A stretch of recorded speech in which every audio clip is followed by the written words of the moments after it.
this video, I will try using salt to texture flowers. My friend took a picture of these ornamental onions in her garden. I think they're also called allium. But first thing I'm going to do, I'm going to apply a layer of Lift Aid by QoR. I want to test it to see if it will be easier to lift color, if I need to make corrections or lighten certain area in my painting. I see a lot of lighter areas in the reference photo, like in the foreground and also on the ground behind the flowers, so I'm wondering if staining pigments like greens will be easier to lift using this Lift Aid liquid. I'm just applying it with a soft flat brush and I'm going to let it dry completely.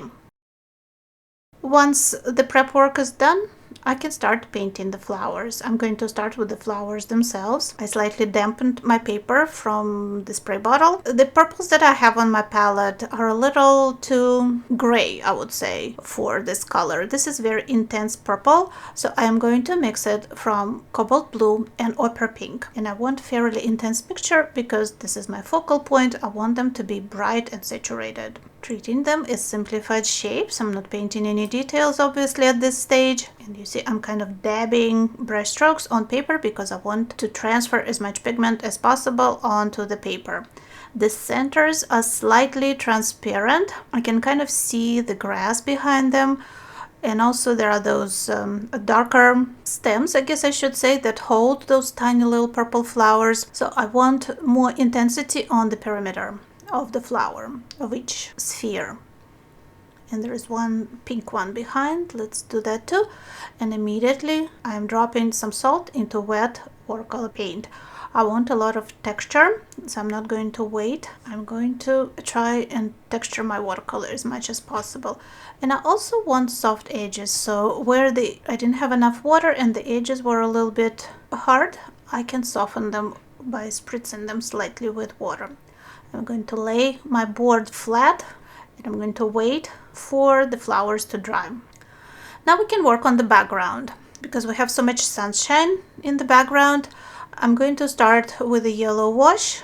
Let's also do some blue for the sky. We kind of see a little piece of the sky in the corner. Very important not to over darken the background. I'm kind of telling it to myself. If we look at the reference photo in black and white, the background is only slightly darker than the flowers themselves, and that's in just a few spots. They're very similar in tone. I don't want to over darken it. I don't want this to be kind of gloomy scene. I'm working with fairly cool colors, purples and greens. So to add that warmth and sunlight, I really need to stay light, and I need to introduce more yellow into the background, maybe even that I see in the reference photo.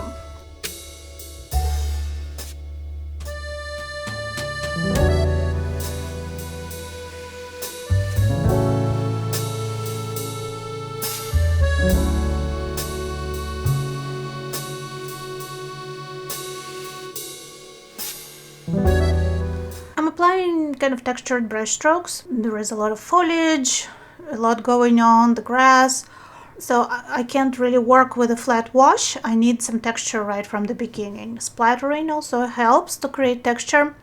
I think it might be even better idea to use splattering without touching the paper and just apply all those various greens, yellows and blues that I see in the photo. And with watercolor, it's always very easy to unify something if we need to. We can just soften it with clean water or apply another light wash. So starting with texture is always better, and we can always get rid of it if we need to. Also use some royal blue. I feel like I needed some lighter blue there.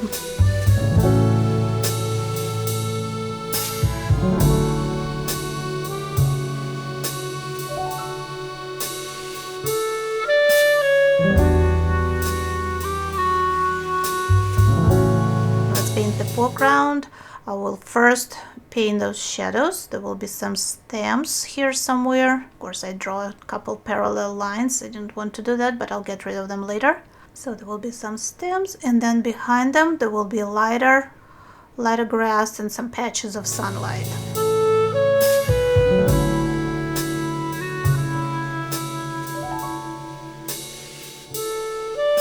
Okay, this is the foreground, and it's a little too stripy in my opinion. it's too early for all these details. I did want to figure out where the stems are going to be, but I'm going to take a dry, soft brush and smooth everything out. My paint is still fairly wet, so it does move on the paper, and I can smooth out some of the brush strokes and let everything dry. This is my first layer of paint. I let everything dry and I got rid of the salt. The flowers have some texture. I'm using a different camera angle so maybe you can see better. The paint kind of separated, so I got lighter pink and blue dots on purple background. It's really interesting effect, like salt absorbed blue a little bit better than pink. So I'm pretty pleased with the result. Now my task is not to paint over it and preserve it in my painting while adding the details. I'm using a liner brush to paint the centers of the flowers, all those little stems that connect those tiny flowers to the center, to the main stem. I'm using Cascade Green and I modified it a little bit with Mineral Violet because I don't want it green everywhere and I really don't want it purple, but adding another pigment to your main color gives us a little bit of variation, a little more interest.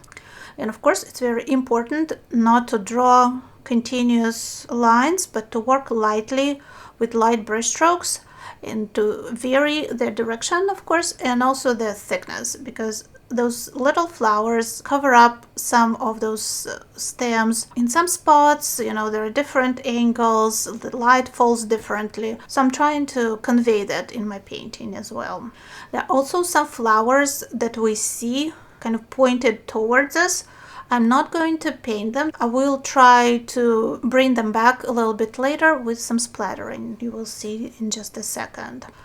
This is a fairly complicated subject that I was planning on tackling for quite a while. I definitely feel I need to go back to it and maybe try again, because this was just first attempt. I mentioned pretty often in my videos, the more you paint something, the more you even study the reference photo or study the flowers outside, the more you see. So when we first look at a photo, we don't see all the details.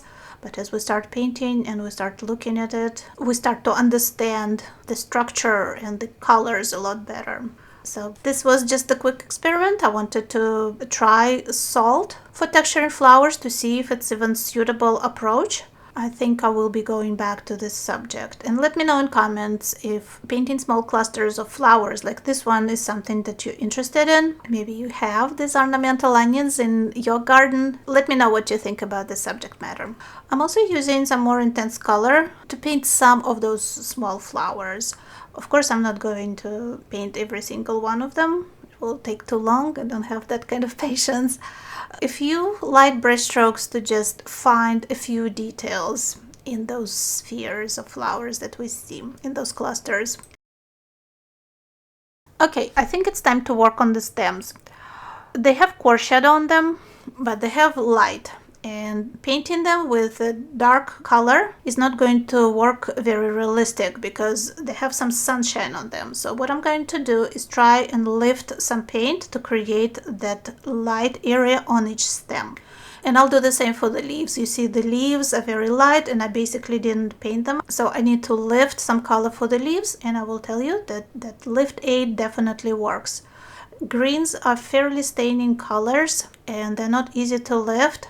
But after I treated my sheet of watercolor paper with QoR's Lift Aid, lifting is definitely much easier. It only takes me a second with a damp flat brush to create all these stems. And you see my painting starts looking a lot better immediately because these flowers actually have something to sit on. They're not floating in space anymore. And of course, I will continue working on this in just a second. I will let them dry. And I will apply some yellow and some light green washes to these areas. The stems do need shadows, so I'm going to paint darker shadow next to those areas that I lifted. And also the spheres, the flowers themselves, cast a shadow on top of the stem. So the top is not going to be that light. There are also some grasses, so we can kind of even invent a little bit more than we see in the reference photo. Just connect those flowers with some additional lines. Always do what's best for your painting. Don't feel that you're obligated to copy the reference photo exactly, especially when painting a subject like flowers. Let's work on the leaves.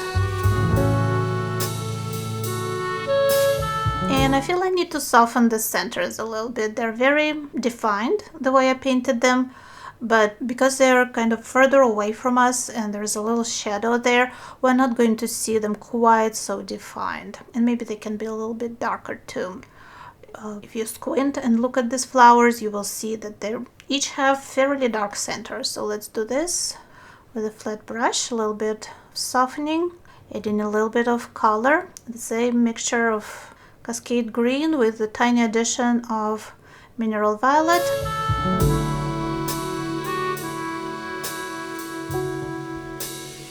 I'll let everything dry. My flowers look a little flat because I didn't paint those flowers that come towards us. I kind of ignored them while I was painting. I was creating the basic structure of the flowers. So what I'm going to do, I mixed some royal blue into white ink, opaque white, Dr. Paige Martin's opaque white, and I'm going to just sprinkle some of that paint on my flowers, and I'm hoping that way I will create those highlights and some of that sphere will come forward. I also see some of those light purple blue highlights on tops of the flowers where the light hits them that I can paint with a brush. The leaves didn't come out light enough, so we can lighten some areas in the leaves. I mixed in some yellow into my pale blue, so got some pale green, light yellow color. Works great. Some of those leaves will have a little dry areas, so yellow works really good. Just a few light brush strokes. And the last thing I'm going to do, I need to balance everything.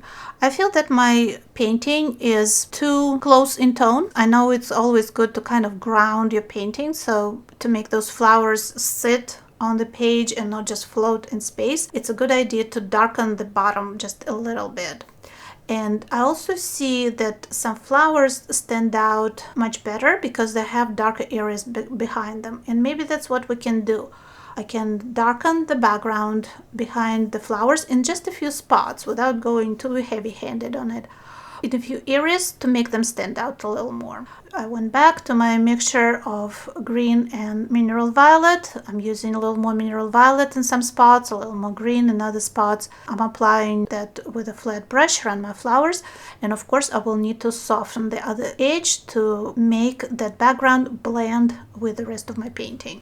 I'm doing that now, and I also splattered some darker paint to show those tiny little shadows on the distant foliage, but I'm going to soften it by spritzing it with water. So lots and lots of texture in this painting.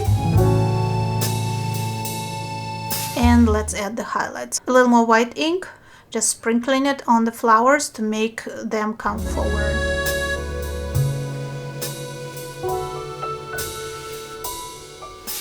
I took the photo of the final result in good light so you can see it a little better. Let me know what you think about this technique, about using salt for florals. Thank you so much for watching this video, and I'll see you in the next one here on Tamirov Studios channel.